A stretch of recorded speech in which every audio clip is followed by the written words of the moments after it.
Know the top stories of the day. Understand the issues that matter. This is Manila Bulletin News on Web. Your quick rundown of top news in the country and around the world. Manila Bulletin, celebrating 120 years of timely stories and timeless truths. Be fully informed.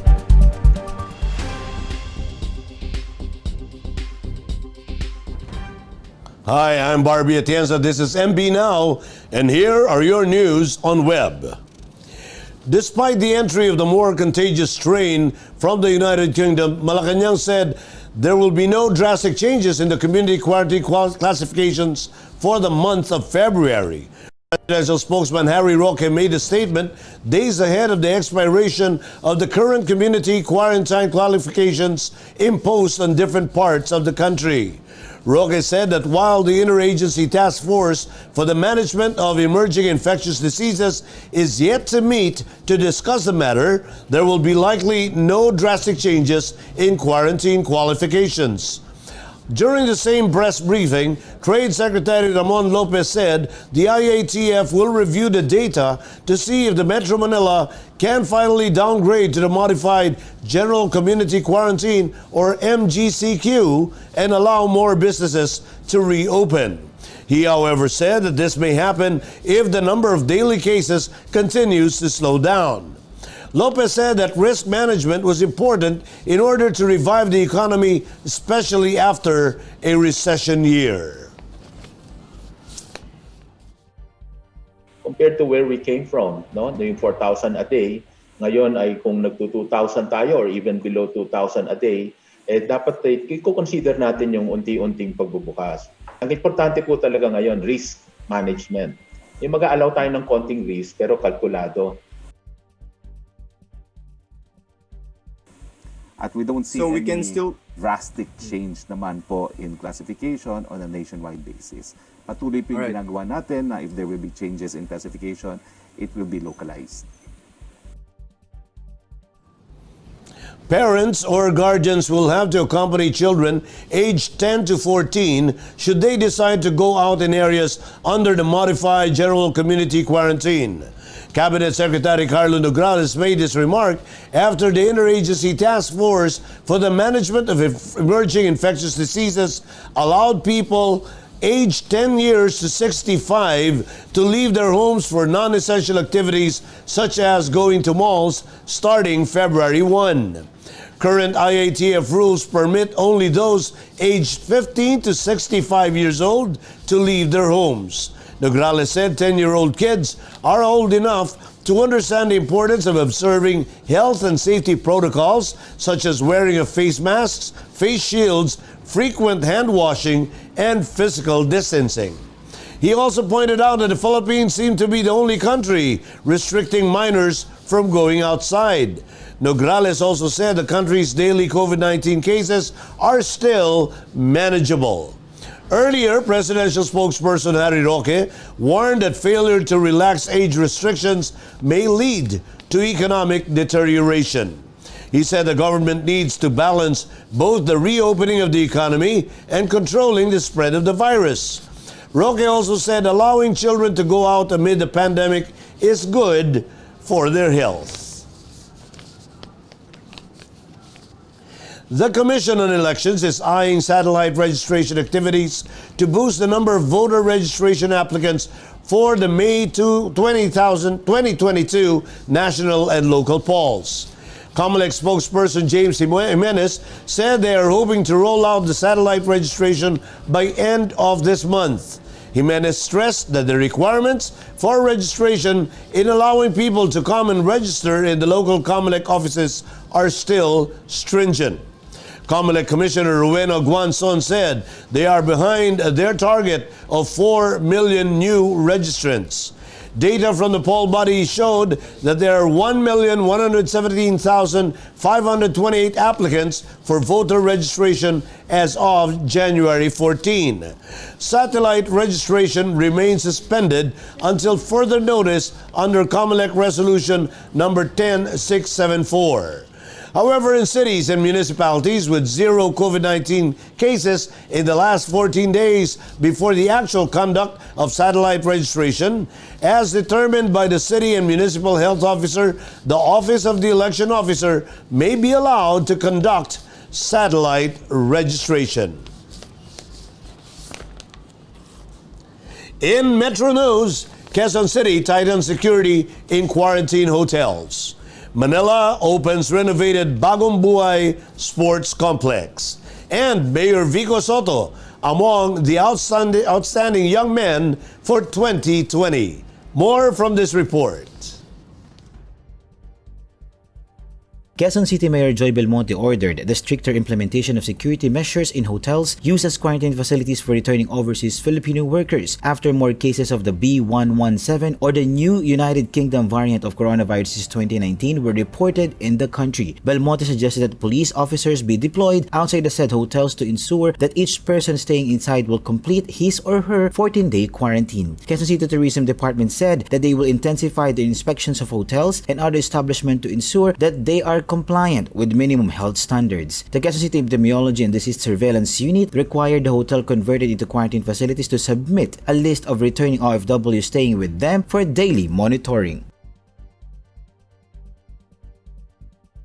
The Manila City Government launched the newly rehabilitated Bagong Buja Sports Complex along Pedro Hill Street. Manila Mayor Francisco Escomarano Dumagoso led the launch and lighting ceremony of the sports complex. It now has a clean swimming pool, a small playground, and numerous Capiz lights hanging on the trees to illuminate the area at night. Dumagoso said they are continuously rehabilitating the capital city's parks and sports facilities to create more open, green spaces in Manila. Pasig Mayor Vico Sotto is among the outstanding young men honorees. Sotto has been recognized as the TOYM honoree for government service. According to TOYM Philippines, this year 2020 they received around 100 nominations and the Board of Judges chose these outstanding individuals who excelled in their respective fields and inspired people by doing great works to the community. Aside from Pasig Mayor Vico Sotto, 6 other honorees includes the TOYM 2020. Here are the top news in other parts of the country. Forest rangers harassed, fired at by suspected illegal loggers in Cagayan. And virtual Dinagyang Festival keeps Ilonggos indoors. Details in this report. The lives of 3 forest rangers in Bagao, Cagayan were threatened after suspected illegal loggers fired shots at them at the Municipal Environment and Natural Resources Office checkpoint in Barangay Santa Margarita last Thursday, January 21. According to a report, the forest rangers were manning the checkpoint in Barangay Santa Margarita at around 11 p.m. when they were fired upon by still unidentified gunmen on board a blue motorcycle without license plates. There have been 3 similar incidents also in Barangay Santa Margarita that were reported in 2019 and 2020. The PNP in Bagao is currently investigating the incident. The coronavirus disease pandemic did not stop Iloilo from celebrating the annual Dinagyang Festival. Instead of Ilonggos pouring out into the city streets for the celebration, they were instead glued to their smartphones, laptops, and TV sets to watch a theatrical street performance in the festival that honors the Santo Niño. The Iloilo Festivals Foundation Inc. partnered with the Iloilo City Government and San Jose Parish Church to organize this year's Dinagyang, which is believed to be the first major festival in the country that went digital due to the pandemic. The 3R Digital Dinagyang was hosted by Miss Universe Philippines 2020 Rabia Mateo and actor Rocco Nasino. And in world news, New Zealand detects first community virus case in 2 months. Spain defense chief resigns after getting vaccine before it was allowed. And Vietnamese artist turns lotus leaves into collage works. Let's watch this report. New Zealand health officials on Sunday confirmed the first case of COVID-19 in the community for more than 2 months, sparking urgent contact tracing efforts north of Auckland. A 56-year-old woman who recently returned from Europe tested positive 10 days after completing a compulsory 2 weeks in managed isolation, although she had noticed symptoms several days before getting tested. Contact tracing was underway after it was revealed that the woman and her husband spent several days traveling around the Northland region while she was potentially infectious, visiting about 30 different locations. Health Minister Chris Hipkins said it was too soon to decide whether a full or partial lockdown would be reintroduced. New Zealand has been wisely praised for its handling of pandemic, with just 25 deaths from 1,127 confirmed virus cases in a population of 5 million. Spain Chiefs of Defense staff resigned on Saturday after a row over him getting the coronavirus vaccination despite not being on a priority list, according to the armed forces. General Miguel Angel Villarroya's resignation came as a scandal bruised over Spanish military and political officials getting early vaccination supposedly reserved for health workers and people in retirement homes. The 63-year-old general was quoted as saying he had never intended to take advantage of unjustifiable privileges. His resignation was accepted by Defense Minister Margarita Robles, according to AFP source. The report accuses several other defense staff members of improperly receiving the vaccine, and Robles has warned more resignation could follow. A 62-year-old Vietnamese artist carefully selects the veins of lotus leaf to use for his painting of Vietnam's late revolutionary leader Ho Chi Minh, a technique he has been trying to master since 2017. But the lotus leaves need to be dried and kept for 6 months after being picked from a nearby pond before cutting them into pieces and irons them in order to have the right color for the painting. Once the leaves are ready, he will tear pieces from them along the veins and stick them on paper, laying them out according to the original photos that he wants to illustrate. Each piece costs around $130 or around 6,500 pesos. In entertainment, netizens were quick to call the attention of TV host Raymond Gutierrez, who reportedly held his birthday party at the La Picara restaurant at Bonifacio Global City, Taguig. Citing photos online, netizens noted the crowded scenes and the sudden closure of the restaurant allegedly attributed to the party. One of the tweets showed the front of the restaurant with a notice of closure from the city government of Taguig. Netizens were quick to call out Gutierrez, saying that he should think about the people who lost their jobs due to the closure. The 37-year-old TV host is still silent regarding the issue. In sports, junior teen sensation Alex Ayala overcame an opening set hiccup and bested Spain's Ivonne Cavalier-Reimers with her first women's pro title bid at the International Tennis Federation W15 Manicor in Spain on Sunday. Ayala recovered with her solid baseline game in the last 2 sets against the 28-year-old Cavalier-Reimers, who boasted of an ITF singles ranking of number 132. Her earlier wins came at the expense of Italy's Anna Paradisi in the first round, top seed Sione Mendes of Australia in the second round, and Hong Kong's Aditya Karunaratne in the semifinal. With the win, Ayala is expected to improve her ITF rankings of 1,651.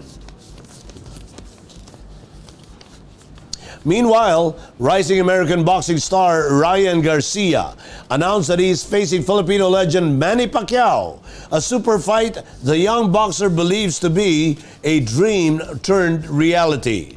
The 22-year-old Garcia, who is WBC interim lightweight champion, posted on social media that he is set to fight Pacquiao, saying that it is an honor to share the ring with a boxing legend and that he will always respect him for what he has done in and out of the ring.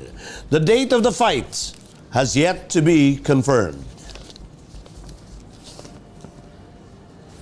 And those are the news on Web today, January 25, 2021. For more news and details, get your copy of Manila Bulletin newspaper tomorrow or log on to www.mb.com.ph. Or you may also subscribe to our newsletter through the link on this video's caption to have the day's latest news delivered to your inbox. I am Barbie Atienza from Manila Bulletin, celebrating 120 years of timely stories and timeless truths. Join us again tomorrow. This has been MB Now.